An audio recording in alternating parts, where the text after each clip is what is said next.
Quand j'étais petit, je n'entendais qu'une seule histoire autour de moi. Un homme rencontre une femme, ils tombent amoureux, ils se marient, ils font des enfants, ils vivent heureux pendant le reste de leur vie.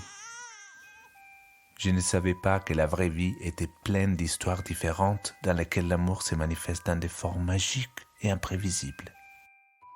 Bienvenue dans la série audio Ma vie de licorne. Ma vie de licorne. Je m'appelle Lorenzo Ricciarelli et dans chaque épisode, je vous présenterai une licorne différente. Chaque licorne m'a raconté sa vie et comment Niel a réussi magiquement à créer son parcours en dehors du prévisible. Cet épisode s'intitule Ma vie de découvertes infinies. Ma vie de découvertes infinies. Et c'est l'histoire de Tom racontée par lui-même. Ma vie de découvertes infinies. Alors moi je m'appelle Tom, j'ai 27 ans, je suis né le 19 novembre 1992 en région parisienne. En fait j'ai habité toute ma vie à Saint-Ouen. Alors moi j'ai un grand frère qui a 3 ans de plus que moi. Mes parents à l'époque donc étaient encore ensemble. Aujourd'hui ils sont séparés mais à l'époque ils étaient encore ensemble. Et voilà, et à l'époque moi quand je suis né, mes parents, ma mère était assistante sociale et mon père il était plus ou moins au chômage. Il s'est occupé de nous pas mal quand on était petits. C'est assez cliché comme phrase, mais j'ai l'impression que c'est une phrase qu'on entend beaucoup, mais j'ai envie de dire, j'ai eu une enfance assez heureuse. Je m'entendais assez bien avec mes parents et avec mon frère aussi. Je sais qu'avec mon frère, on a joué ensemble pendant très longtemps. On jouait, on s'inventait des jeux, on s'inventait. Moi, je suis quand même né, fille, donc j'ai grandi en tant que petite fille. Mais je jouais déjà quand je jouais à cette époque-là, par exemple, quand je jouais avec mon frère, je jouais déjà des garçons. On jouait tous les deux, on jouait les stars de foot, on jouait les stars de rock. Enfin voilà, on était tout le temps des frères, quoi. J'ai l'impression qu'on avait pas mal de temps ensemble. Je pense que j'étais quand même. Enfin, c'est marrant parce que je dis à la fois que c'était une enfance heureuse et en même temps, je sais que j'étais déjà un enfant très stressé. Et je sais pas trop d'où il venait ce stress, mais je sais que par exemple, j'ai toujours eu des difficultés à m'endormir le soir. Je demandais tout le temps confirmation qu'on m'aimait. J'avais tout le temps peur qu'on m'aime pas.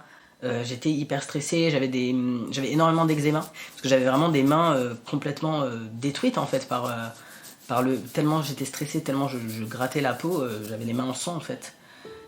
Mon père m'appelait main steak haché. Je me rappelle que l'école c'était quand même quelque chose de plutôt chouette. Du coup j'étais quand même considérée comme une petite fille. J'ai très souvent eu les cheveux courts quand j'étais petit, tout simplement parce que j'avais des poux. Et en fait j'avais une tête à poux et du coup j'avais tout le temps des poux, c'était insupportable, donc souvent on me coupait les cheveux très courts. Et c'est marrant parce que je me rappelle que du coup on me confondait souvent avec un jeune homme, on m'appelait souvent jeune homme, et ça m'embêtait. Et en fait ce qui m'embêtait c'était pas vraiment le fait qu'on me confonde avec un garçon, mais c'était le fait qu'on s'excuse de manière, comme si c'était la pire insulte du monde, tout de suite ça devenait très compliqué, et donc c'était surtout ça qui, en fait, ça m'embêtait parce que ça me gênait le moment où on découvrait qu'en fait on s'était trompé. Et c'était surtout ça qui me dérangeait dans le fait d'être confondu avec un garçon. Pas tant que ça le fait d'être confondu avec un garçon, et pareil avec ma meilleure amie on jouait aussi, on faisait énormément de jeux, de jeux de rôle en fait au final, et moi j'ai toujours joué des petits garçons. Et du coup je pense que, et ce qui était chouette moi c'est que dans mon école primaire je me rappelle qu'il n'y avait pas tant que ça de différence entre les garçons et les filles. Il y avait autant des garçons qui faisaient de la corde à sauter que des filles qui jouaient au foot, en fait plus les modes étaient, tout le monde faisait la même chose. Donc il y avait la période où tout le monde a joué aux billes, la période où tout le monde a joué au foot. C'était plus des modes, mais tout le monde se lançait dans cette mode et c'était plutôt chouette ce truc-là. Alors moi souvent je dis vraiment tout le temps que pour moi le collège ça a été un moment charnière. Parce que j'ai eu vraiment le sentiment de passer de l'enfance à l'adolescence de manière en 2 semaines. C'était mais d'une rapidité folle. Je m'en rappellerai toute ma vie. Je suis arrivé au collège. Alors moi je suis arrivé au collège, j'étais tout petit. Je faisais 1m30. Ce qui est vraiment petit. Et 2 jours avant la rentrée en 6ème, mes parents se disputent de couple assez classique on va dire. Ma mère elle lui dit mais regarde, rien n'est prêt, c'est la rentrée dans 2 jours. Du coup, je vais dire mon ancien prénom, mais je m'appelais Elsa. Et du coup, elle dit oui, regarde, c'est la rentrée dans 2 jours. Elsa, elle a même pas de nouveau sac à dos pour l'école. Bon, Et mon père a dit, bah c'est bon, on va y aller. On est allé ensemble au marché de Saint-Denis. Et mon père m'a trouvé une valise. Mais vraiment, une valise à roulettes. Il s'est dit, ah c'est super pratique, il y a des roulettes. Et c'était une valise qui avait des bretelles qui pouvaient servir de sac à dos, mais qui étaient vraiment des bretelles toutes pourries. Et qui étaient très lourdes. Donc j'arrive le premier jour de 6ème, j'ai un sac qui fait la moitié de ma taille, qui glissait de mes épaules parce que les bretelles étaient évidemment pas adaptées, enfin rien n'allait. Et donc j'arrive dans cet univers des grands en fait. Enfin du coup il y avait vraiment ce rapport là. Je ne connaissais personne. Et donc je suis arrivé dans cet immense bâtiment, qui est vraiment très très grand. J'étais tellement petit, premier jour de cantine, je me rappellerai toujours, donc c'était un self. Donc j'étais pas déjà, j'avais jamais eu l'expérience du self. Nous à la cantine de primaire, c'était à notre table on se servait, là il fallait qu'on se déplace avec notre plateau et tout. Déjà j'arrive, je pouvais pas attraper les couverts à la cantine, parce qu'ils étaient trop hauts. Donc j'étais obligé de demander à quelqu'un de me passer des couverts, de me passer tous les trucs que je voulais, parce que j'arrivais pas à les attraper. J'avais une voix très très aiguë, donc vraiment j'ai vécu ce truc là de demander à quelqu'un « Excuse-moi, tu peux me passer des couverts ?» Et la personne se retourne et ne me voit pas parce que je suis trop petit en fait. Et voilà, et je me rappellerai toujours ce premier jour à la cantine où j'ai pas réussi à porter mon plateau, parce qu'il était trop lourd pour moi en fait. Et pendant presque 6 mois, il y avait une dame de cantine qui venait m'aider à porter mon plateau. Donc il y avait ce rapport, donc j'étais très petit. Donc très petite, enfin j'étais vue comme petite. Et c'est au début j'ai trouvé ça rigolo, puis après ça m'a saoulé parce que je voulais être comme les autres. Évidemment. Et là quand j'ai voulu commencer à vouloir être comme les autres, c'était compliqué parce que moi j'ai fait ma puberté très tard. Et c'était bizarre parce que je me sentais pas comme les autres filles, déjà. Je me disais, bah c'est sûrement parce que j'ai pas fait ma puberté. Donc j'attendais, j'espérais avoir mes règles, j'avais très envie de les avoir. En même temps, j'avais très peur de les avoir, mais j'avais très envie, mais voilà, ça venait pas. Bah du coup, entre mes 12 et mes 15 ans, donc j'attendais cette puberté. Et quand, vers 15 ans, la puberté est arrivée, pour le coup, alors ça, contrairement au passage entre la primaire et le collège que j'ai vu vraiment en 2 semaines, là, ça a pris vraiment... Ça a été beaucoup plus insidieux et ça a mis beaucoup plus de temps. Je m'en rendais pas compte que je changeais, puis c'est... Au bout d'un moment, j'ai fini par me rendre compte que j'avais changé. Je regardais ça de l'extérieur, je me disais, mais c'est pas que je me trouve moche, c'est pas que je me trouve jolie, c'est que j'ai pas l'impression que c'est moi. Et je me reconnaissais pas, il y avait vraiment un truc de fuite, je fuyais les miroirs parce que les miroirs me faisaient peur. Quand je me voyais dans le miroir, je me faisais peur, je me surprenais toujours, j'avais l'impression j'avais toujours l'impression que c'était une autre personne. Et je finissais par, ah mais non, mais c'est moi en fait. Je pense que déjà j'ai eu un rapport à mon corps, du coup toute cette période-là, où je me trouvais toujours trop gros. Et du coup j'ai eu une grosse période d'anorexie. Au-delà d'être gros ou maigre ou mince, enfin voilà, c'était où se plaçaient les formes. Et du coup il y a eu un rapport qui s'est instauré très vite, le rapport au corps il était très vite lié à ça. Et je pense qu'il y a eu tout un moment pour moi de déni du corps. De la même manière que je me reconnaissais pas dans les miroirs, j'ignorais totalement ce que je pouvais représenter, comme ce que je pouvais être, comme ce que je pouvais faire avec mon corps. J'étais très décentré de tout ça. C'était un outil quoi, pour passer, mais je m'y sentais pas chez moi en fait.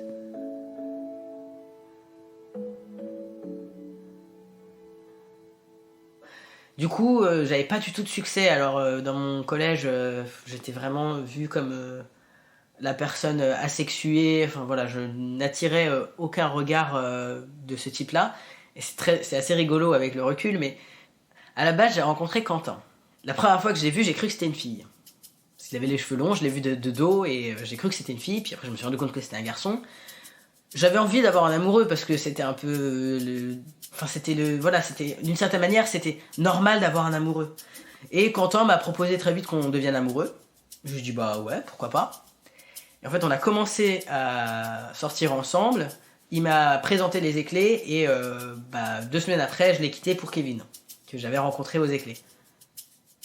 Et les Éclés, c'est les scouts, mais en plus de manière laïque, donc c'était vraiment une ambiance très chouette. Et le groupe qu'on avait était particulièrement militant, particulièrement queer. Et les Éclés, c'était pas vraiment un endroit où j'allais mieux directement, mais c'était un endroit où j'avais le droit d'aller mal. Et ça m'a fait un bien fou. Ça a été une famille chelou, quoi. Et je m'y sentais bien. Et en fait, dès le premier jour où j'y suis arrivé, j'ai eu l'impression d'avoir ma place, j'ai eu l'impression que j'étais considéré. Et du coup, à ce premier week-end des clés, j'ai rencontré Kevin. Et c'est horrible parce que à l'époque, j'étais horrible avec lui. En fait, il était super mignon, super attentionné, super gentil. Et moi, j'étais insupportable. Je comprenais tellement pas qu'on puisse m'aimer. Et j'avais tellement envie d'être aimé.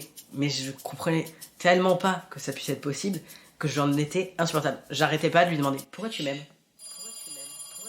Il m'appelait des fois chez moi, donc on n'avait pas de portable, donc il m'appelait sur mon fixe, donc il me demandait à me parler. Et je décrochais, je disais « Ouais, tu veux me dire quoi ?» Je disais « Bah si t'as rien à me dire, c'est pas la peine de m'appeler. » Et je raccrochais. Moi j'étais tellement mal, j'étais tellement dans le mal que en fait je mettais tout sur lui, quoi. En fait, à ce moment-là, je pense que j'étais tellement omnubilé par le fait que je comprenais pas. Enfin, il y avait trop de choses que je comprenais pas. Qui j'étais, ce que je cherchais. C'est les périodes aussi où j'ai pour la première fois entendu parler, en fait, de la transidentité, par exemple. Je me rappellerai toujours, la première fois que j'ai entendu parler de la transidentité, c'était parce qu'il y avait un mec dans Secret Story. Erwan, c'est notre 7e candidat de ce soir. Qui était trans, qui s'appelait Erwan. Et je vois ce mec, je me dis, mais... Et tout de suite, je me dis, bah, c'est moi. Et aussi vite que la pensée vient de me dire c'est moi, elle repart en me disant non, c'est pas possible. Parce que c'est impossible. C'est trop compliqué. Trop compliqué. Parce que du coup, je me disais que je pouvais pas être un... Je pouvais pas être un garçon, être attiré par les garçons, mais en même temps être une fille qui devient un garçon qui est attiré par les garçons. C'était pas possible. Là, c'était encore moins envisageable. Une espèce de truc de je sais que c'est ça, mais non. Et du coup, on met vraiment une chape de plomb dessus et on passe à autre chose, quoi. Avec Kevin, on est restés ensemble pendant 2-3 ans. On a dû sortir ensemble de mes 12 à mes 14 ans. Après, j'ai rencontré ma première histoire d'amour. Donc moi, à ce moment-là, je suis une fille de 14 ans et la femme que j'ai rencontrée, parce que c'était une femme, elle en avait 40, elle était en couple et elle habitait très loin. Alors je l'ai rencontrée quand j'étais en vacances avec mes parents. Je me rappelle la première fois que je l'ai vue, tout de suite, je me suis dit waouh. Ça fait vraiment cliché, mais coup de foudre. Et je le dis à mes parents. Waouh, mais elle est vraiment belle. C'était un lieu de vacances dans lequel on est allé. Elle travaillait sur ce lieu de vacances et en fait j'ai commencé à lui filer un coup de main, un peu pour rigoler. On a commencé à devenir amis. On a commencé à discuter, à prendre du temps ensemble. Donc on fumait des clopes ensemble. Elle habitait avec sa copine. Elle était lesbienne. Et donc je passais du temps avec les deux. En fait, et puis en fait, il y a eu un rapport un peu étrange qui s'est installé entre nous, mais rien n'était vraiment dit. Moi, je me posais des questions, parce qu'à ce moment-là, je me disais, mais est-ce qu'il se passe un truc? Est-ce qu'il se passe quelque chose ou pas? Mais en même temps, je m'en foutais. Enfin, je me disais juste, oh, j'adore être avec elle. J'ai envie de passer ma vie avec elle. J'ai envie d'être tout le temps avec elle. Et en fait, les choses, c'est pas moi qui les ai enclenchées, c'est elle qui les a enclenchées. Un jour où sa copine n'était pas là, je sais plus s'il y a eu des jeux, puis en fait, on s'est retrouvés à se faire des câlins, à s'embrasser. Et en même temps, on se disait rien. Enfin voilà, on ne parlait pas du tout de la situation. Bon, évidemment, là, c'est là où j'ai commencé à tomber complètement amoureux. Et en fait, je suis resté un certain temps là-bas. Je suis revenu, je me rappelle, les vacances étaient finies, on est revenu à Paris. Et il me restait 2 semaines de vacances et j'aurais demandé à repartir tout de suite. J'aurais dit, je veux repartir de là où on venait, quoi, qui était dans le sud de la France. Et mes parents ont dit, ok, pas de souci. Et je suis reparti dans le sud de la France. Et je suis reparti la voir, 2 semaines. J'ai passé 2 semaines avec elle. Et là, c'est là qu'on a pour la première fois eu un rapport sexuel et qu'on a couché ensemble, etc.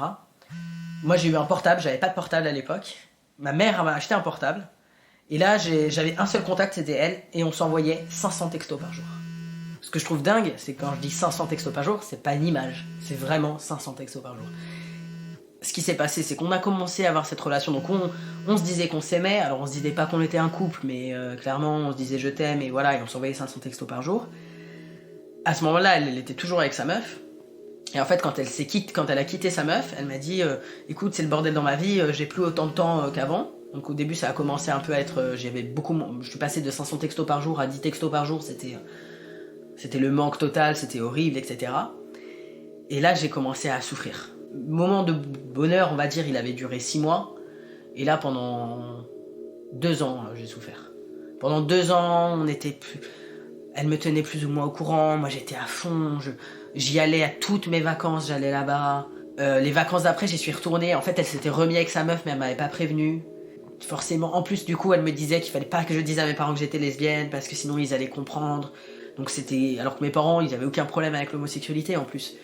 Et je pense qu'à ce moment-là, ils avaient compris que j'étais lesbienne. Ils avaient pas forcément compris que j'avais une histoire d'amour avec elle. Je pense ils l'ont peut-être vu comme une espèce d'admiration, une espèce d'amitié très forte, mais ils ont pas forcément capté.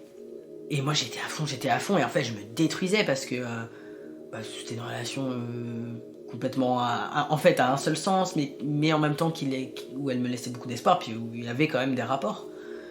Et en fait ce qui s'est passé, à l'époque, je les avais pas forcément vécus comme ça, comme des tentatives de suicide, mais en fait, j'ai pris des risques énormes. J'ai fait 2 comas éthyliques, j'ai eu des prises de risques dans ma vie, etc. Donc ça, c'était quand j'avais 15 ou 16 ans, peut-être. Rien n'allait dans ma vie, et puis du coup, en fait, à un moment, je me suis dit, il faut que ça s'arrête, ce truc-là. Mais j'arrivais pas à l'arrêter parce que j'étais fou amoureux. Et en fait, c'est moi qui ai dû arrêter la relation, en fait. Et quand j'ai arrêté la relation, elle m'a juste fait « Ok, d'accord ». Et ça m'a détruit, ça. Je pense qu'elle m'a bien... pour commencer dans les relations amoureuses, ça a été un peu... ça a été dur, quoi.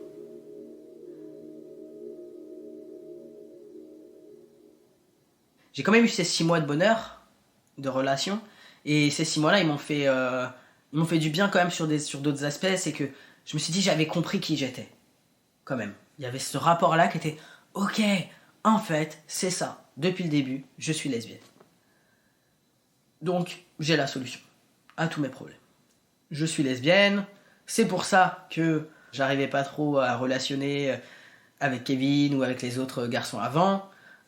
C'est pour ça que j'avais pas eu d'autres amoureux. C'est pour ça aussi que je me sens pas bien avec mon image. C'est parce que j'essaye de me conformer à une féminité. Parce qu'en fait, moi, le devenir lesbienne, ça a aussi été accompagné du jour au lendemain, je me suis recoupé les cheveux, parce qu'à ce moment-là, j'avais laissé pousser mes cheveux. J'avais essayé, pendant un moment, de mettre des jupes, de m'habiller, on va dire, de manière féminine. Et là, disons que le fait d'être lesbienne, c'est comme si ça m'autorisait d'être une fille un peu masculine. Parce que voilà, c'était l'image, en plus c'est le moment où du coup j'ai commencé à regarder un peu des séries, donc j'ai regardé L-Word, donc c'était tout à fait normal. Enfin, c'était... Voilà, il y avait... on pouvait être une fille lesbienne, un peu butch, avoir les cheveux courts, voilà. Donc j'avais trouvé, entre guillemets, pour moi, j'avais trouvé qui j'étais. J'étais cette fille androgyne, et donc j'avais plus besoin de me maquiller, j'avais plus besoin de faire semblant, j'avais plus besoin de mettre des robes, là je m'habillais en baggy. En tout cas, je vois une possibilité pour l'avenir, sûrement que je vais avoir... un moment, je vais me poser avec une meuf et ça va être le grand amour et on va se mettre ensemble. En fait, je sors tout de suite après avec une fille qui a mon âge et tout ça. Et c'est très différent. Il n'y a pas du tout la même passion. Je suis pas du tout dans l'amour passionnel que j'avais eu juste avant. Mais cette relation, elle me fait quand même du bien. On est plus sur du conventionnel. On fait des dates, voilà. Et puis, ça n'a pas duré très longtemps. Et puis, c'est cette période-là où moi, j'ai commencé du coup à avoir, pour le coup, vraiment ma bande de potes. Pour la première fois au lycée. Et là, j'ai eu une bande de potes où c'était très... je faisais partie... J'étais avec eux, quoi. Même si j'étais une fille, mais bon, j'étais pas vraiment une fille, quoi. J'étais la fille, mais j'étais la fille lesbienne, donc c'était normal que je traîne avec eux. J'étais comme un mec, en fait. On était tout le temps ensemble et c'était vraiment nous on était la bande de 4 potes, on va dire. On traîne beaucoup plus entre nous, on va faire des soirées jeux vidéo, on va faire des soirées, on fumait des pétards, on fumait énormément. Et en même temps, on est un peu plus âgés, donc on est je sais pas comment dire, on se croit mature, enfin une espèce de truc de voilà, on parle des meufs, moi je suis vraiment considéré comme un mec en fait. On fait des blagues nulles, c'est tout ce qui va avec la masculinité toxique on rigole sur les meufs, mais en même temps ça va, on est gentil quoi. Parce qu'on n'était pas les bad guys quoi. On écoutait du reggae en fumant des pétards et on dessinait sur les tables en cours, c'était notre et on taguait, voilà, on allait taguer les rails. Et du coup, j'avais l'impression de beaucoup surjouer. Je surjouais énormément la masculinité pour bien montrer que je faisais partie de leur équipe, que j'étais avec eux. Donc ça passait par surtout être très viril en fait, presque. Très boire énormément. Boire énormément, c'était une preuve que waouh, j'encaisse bien quoi. Je peux fumer énormément. J'en ai rien à foutre. J'ai pas peur d'aller de faire des trucs interdits. Voilà, ça passait par prendre des risques en fait pour montrer que j'étais tout aussi fort qu'eux, tout aussi courageux. Et en même temps, c'était très étrange parce qu'il y avait dans cette bande de potes, il y avait toujours des trucs qui se passaient qui me rappelaient que j'étais quand même une fille parmi la bande. Genre par exemple, on faisait des soirées, donc il y avait quand même des soirées où on invitait des filles aussi. Dans ces moments-là, c'est comme si d'un coup, le fait qu'il y ait d'autres filles, je refaisais partie de l'équipe des filles. Voilà, ils avaient à l'époque un ami qui venait et qui me draguait ouvertement en fait. Et j'ai compris plus tard en fait que c'était de la drague. Mais c'est comme si j'ignorais totalement le truc parce que c'était pas possible quoi. En fait, en gros, j'étais toujours ramené à ce rang de filles. Et du coup, moi, ça, par exemple, c'était ça aussi qui m'empêchait d'envisager n'importe quelle relation de nouveau avec des garçons. C'est que je sentais que si je parlais d'avoir une relation avec un mec, forcément, je redevenais une fille. Alors que si je parlais de mes relations avec les meufs, du coup, on a un point commun avec les garçons.